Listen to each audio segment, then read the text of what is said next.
A paz do Senhor, amados irmãos, aqui é o pastor Amadeu Júnior e é com alegria que nós damos continuidade à leitura e aos comentários do livro de 1 Crônicas. Chegamos ao capítulo de número 27. Com muita alegria, chegamos ao capítulo de número 27.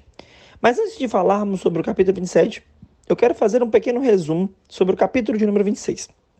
Queridos, Davi, ele organizou as funções que giravam em torno do palácio, de uma forma representando, quem sabe até, um organograma, aonde começava a partir do rei Davi, né, passando desde os porteiros do templo até os guardas dos tesouros, os oficiais e os juízes dos negócios externos, o chefe das famílias, os capitões de milhares e de centenas, assim como seus oficiais, o chefe das tribos, os administradores das poções, né, e os conselheiros do rei. Deus escolheu Davi como um líder com uma bússola na mente e um imã no coração. Davi dominava os 3 P's da organização. Eles são o planejamento, a preparação e pessoas, ou seja, o pessoal que estava em volta dele. Com isso, ele tipifica que todas as funções eram necessárias e precisavam ser ajustadas à vontade de Deus. Louvado seja o nome do Senhor Jesus Cristo, né? Que bênção foi o capítulo 26. Partindo agora para o capítulo de número 27, para que entendamos melhor sobre um capítulo do qual muitas vezes algumas pessoas não compreendem porque ele está na palavra de Deus. Alguns até acham que ele destoa, né, dos demais capítulos porque ele é menos espiritual, assim, isso entre aspas, amém?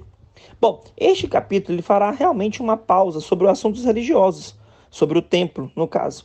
O templo não é nem mencionado, né? Principalmente se a gente fazer uma comparação com os capítulos anteriores.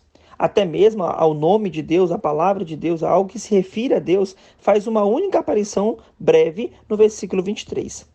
Embora o templo não seja mencionado diretamente, o capítulo está, na verdade, realizando, na verdade, ele está tão preocupado com os preparativos do templo quanto todos os outros capítulos. É claro que o foco agora foi ampliado. Ele sai apenas dos levitas para o templo, como para todo Israel agora. Um tema predileto de Crônicas. Representantes de todos os grupos agora mencionados aqui neste capítulo. Esses grupos são os oficiais militares, que vai do versículo 1 ao versículo 15, os oficiais tribais, que vai do versículo 16 ao versículo 22, os oficiais responsáveis pela propriedade real, dos versículos 25 ao versículo de número 31. Graças a Deus. Queridos, um pequeno detalhe muito importante. Os versículos 23 e 24 mostram que Davi certamente não podia receber todo o crédito por tudo o que estava acontecendo, porque o autor real da prosperidade de Israel era o próprio Senhor. O fato de que a soma total da população de Israel não estava disponível é uma clara alusão ao antigo pecado e culpa que Davi cometeu lá no capítulo 21. Portanto, no final, os preparativos do templo dão um testemunho mais nítido da confiabilidade e eficácia do reino de Deus do que do reino de Davi. Graças a Deus, né? O capítulo ele é construído em torno de 4 listas. Ela se divide em 2 grupos. 2 listas estão diretamente relacionadas com a nação de Israel e 2 com o rei.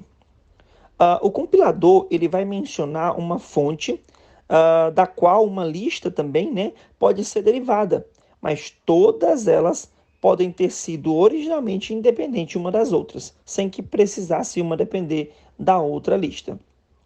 Bom, qual então é o propósito do cronista ao incluir essas listas aqui neste capítulo?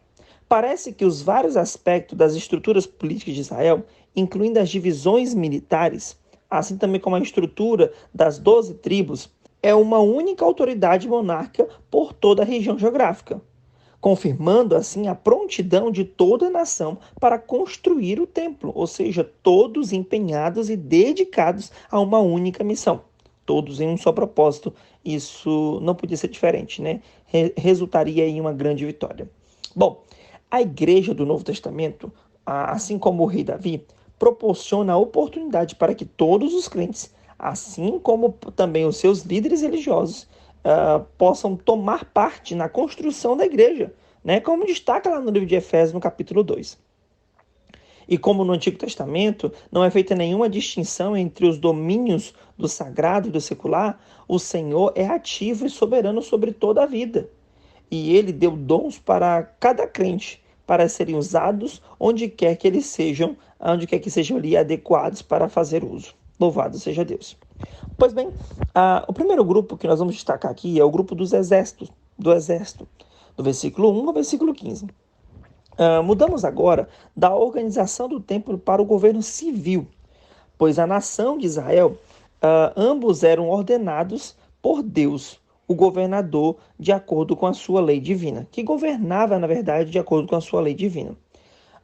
O exército tinha 12 unidades e cada uma servia durante um mês por ano. É claro que, se fosse necessário, essas unidades seriam rapidamente todas convocadas ao mesmo tempo.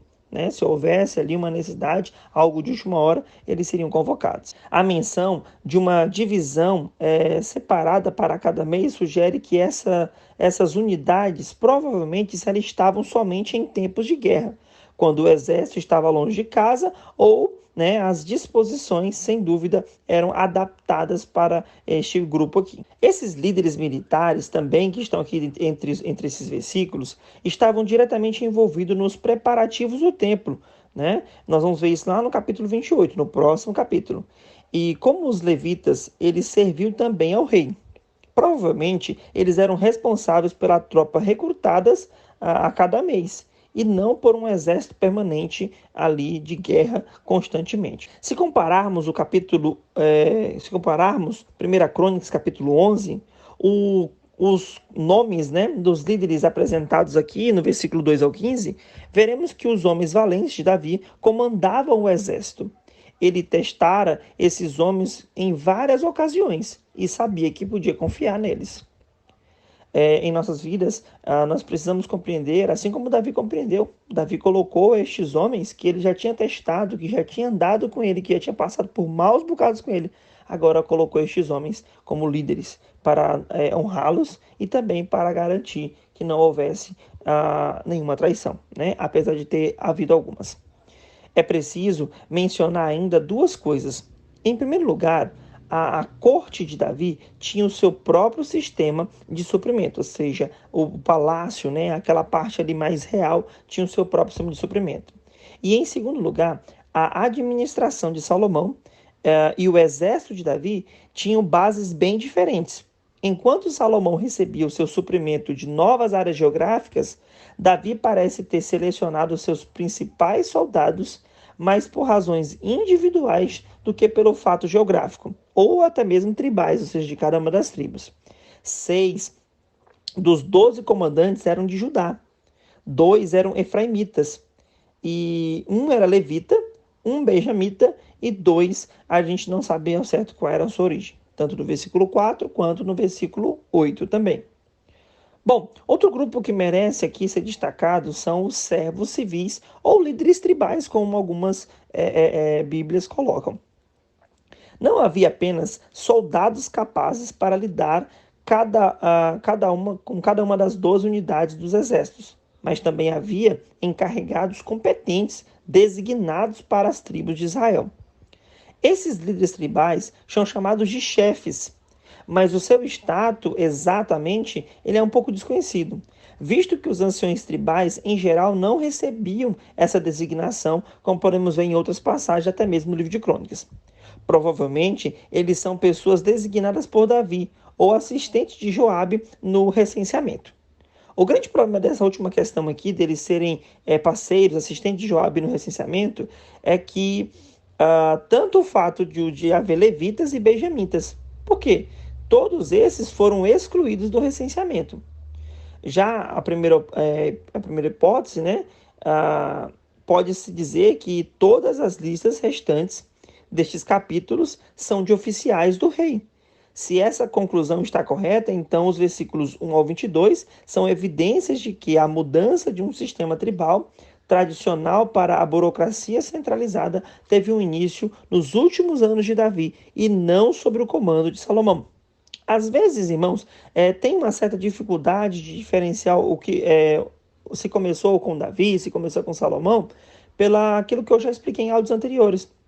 Salomão, ele provavelmente foi co-rei, co-regente com Davi, né? Não sabemos ao certo durante quanto tempo foi isso, mas alguns acreditam até que foi durante os 4 anos de corregência. Por isso, Salomão, algumas coisas ficam ali um pouco incertas se começou com Salomão, se começou com Davi. Amém? Nada que nos preocupe tanto assim, né? Glória a Deus. Davi tinha uma cadeia de comando na nação. Dessa forma, cada tribo tinha um representante perante o rei. Na Bíblia, não há outro registro acerca desse homem chamado Eliú, né? Que é destacado como irmão de Davi no versículo 18. Mas talvez esse seja uma variação do nome Eliabe, como está lá em Crônicas, 1 Crônicas, capítulo 2, versículo 13. Com muita frequência, irmãos, usa-se a palavra em hebraico irmão para qualquer parentesco. No entanto, imaginamos que, para uma lista oficial como essa, visava-se, né, uma exatidão, ou seja, não teria por que ser outra pessoa com uma expressão parecida, como se fosse irmão de Davi. As descrições ocorridas neste capítulo têm um padrão semelhante do recenseamento de Moisés, lá em Números capítulo 1. É possível que seja para mostrar o recenseamento de Davi sobre uma luz mais favorável. Combinações são encontradas na ordem das tribos e na exclusão dos menores de 20 anos, ou seja, entre os dois recenseamentos, tanto de Moisés quanto de Davi. Mas também há algumas diferenças. Ainda existe, por exemplo, na ordem dos nomes tribais. Assé, Gade são omitidos na lista. Arão é estranhamente incluído junto com Levi, embora não esteja dessa mesma forma lá em Números. E Manassés é dividido em dois aqui, a meia tribo e a outra parte da tribo. Talvez ainda mais magnífico seja que enquanto Moisés empregava líderes escolhidos pelas tribos, Davi usava os seus próprios comandantes do exército. Já até falei aqui sobre isso, né? Ele tinha mais confiança nestes homens. Estes homens tinham passado com Davi por coisas ruins e sustentaram a barra. E Davi resolveu presenteá-lo, retribuí-los e também se assegurar, colocando eles em cargos de chefia de destaque.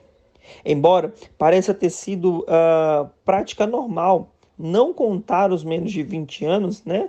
O recenseamento incluía apenas combatentes. É importante que a gente destaque isso.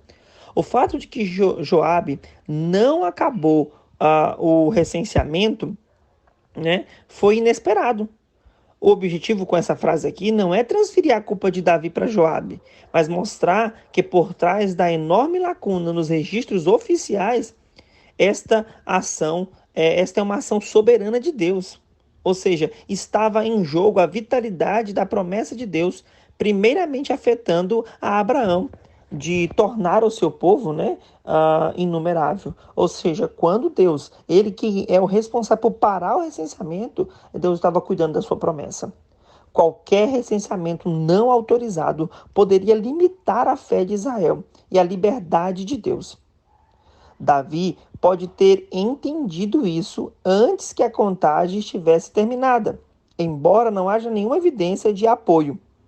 Ou ainda, Deus soberanamente interveio para abortar o projeto ali que Davi havia iniciado, um projeto que desagradava a Deus.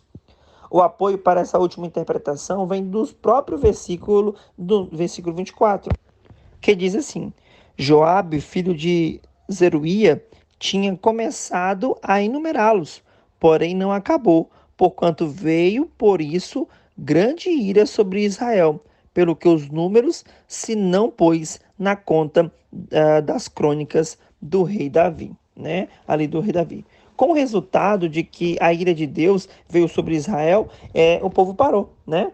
Só que isso trouxe um prejuízo muito grande para Israel. E houve, inclusive, uma redução muito considerável no meio do povo ali de Deus, né? É interessante que um dos filhos de Abner fosse um dos encarregados de confiança de Davi. Sabe esses que a gente está falando que Davi colocou em cargos bem significativos? Um deles era o filho de Abner, né? Só que é interessante que Abner ele tentou manter a dinastia de Saul após a morte dele. E ainda teve problemas com Davi, como nós podemos ver lá no livro de 2 Samuel, no capítulo 1, né? Davi, ele estava aqui, na verdade, obedecendo a ordenança deuteronômica lá do capítulo 24, versículo 16, que fala que os filhos não poderiam morrer pelos pecados dos seus pais, ou vice-versa, na verdade? Louvado seja o nome do Senhor Jesus Cristo. Ou seja, Davi estava fazendo a vontade da palavra de Deus, estava seguindo aquilo que a palavra de Deus nos ensina. Bom, outro grupo que merece o nosso destaque são os oficiais do rei. Na sociedade moderna, os líderes governamentais têm de renunciar a qualquer coisa que provoque conflitos de interesse. Mas isso não acontecia na monarquia antiga, né? Era bem diferente. O rei era um homem muito rico, graças aos despojos de guerra, aos tributos pagos pelos governantes, né? Que eram conquistados, e até mesmo o lucro que tinham com as suas terras, né? Com as terras que eles iam lá e ganhavam durante batalhas. Para fazer justiça a Davi, né, para não sermos injustos com ele, temos de reconhecer que ele, né, como não se cobrava imposto, ou seja, ele não cobrava imposto do povo, ele tinha de usar boa parte dessas coisas conquistadas, né, para a administração do próprio governo, ou seja, o dinheiro tinha que sair de algum lugar. Todas as propriedades tinham de ser supervisionadas, os trabalhadores pagos e o lucro ele tinha que ser guardados, né? Então, para Davi sustentar, ele não cobrava imposto do povo, então logo os despojos de guerra, né, os tributos, os lucros que tinha com as conquistas, eles eram para manutenção ali justamente do templo e de algumas questões também para o rei, né? Bom, os oficiais ocupavam-se, né, com a administração da propriedade real. Está no versículo 31, parte B. E não do país de uma forma como um todo. Não há sinal das providências muito mais complexas introduzidas por Salomão, né? Indicando, portanto, uma origem davídica para essas listas, essa lista aqui dos oficiais. A riqueza de Davi era derivada de uma área ampla, desde Cefalá, né, até a planície de Saron. Lá no versículo 29 podemos ver isso. E talvez essa conquista territorial ela chegasse até o vale de Jezarel, né? Os oficiais se dividiam em 4 grupos. Quais eram eles? 2 tesoureiros, né? Um ministro da agricultura, um ministro do vinho e óleo, um ministro da pecuária, né? No versículo 28, trata-se de um outro tipo de solenidade que não a solenidade europeia. Os versículos 32 e 34, vamos falar um pouquinho sobre eles agora. Os conselheiros reais, não os conselheiros pessoais de Davi, embora provavelmente não houvesse distinção nítida entre eles e os oficiais do Estado, 3 são desconhecidos, incluindo Jonatas, que é mais provável ter sido o tio de Davi, como a Bíblia já mesmo menciona, do que um sobrinho favorito, como algumas pessoas resolvem traduzir para esse lado. Aitofel e Hussai são bem conhecidos em 2 Samuel. O título de Hussai, o amigo do rei, está lá em 2 Samuel capítulo 15. Era de origem egípcia e parece ter se tomado, né, padrão durante o reinado de Davi e de Salomão.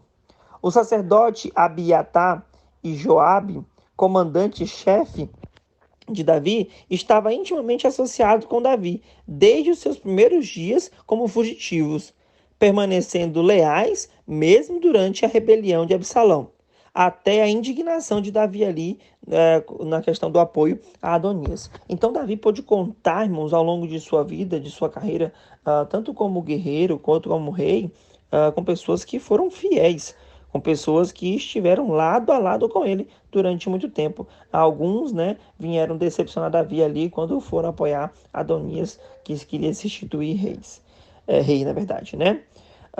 Queridos, pois o Senhor havia prometido tornar Israel tão numeroso como as estrelas do céu. Note que até aqui, neste capítulo, Deus opera e fala de coisas que mostram claramente a manutenção e o cuidado de Deus para com a sua promessa, para com a sua palavra. Louvado seja Deus, que Deus abençoe os irmãos e até o próximo áudio.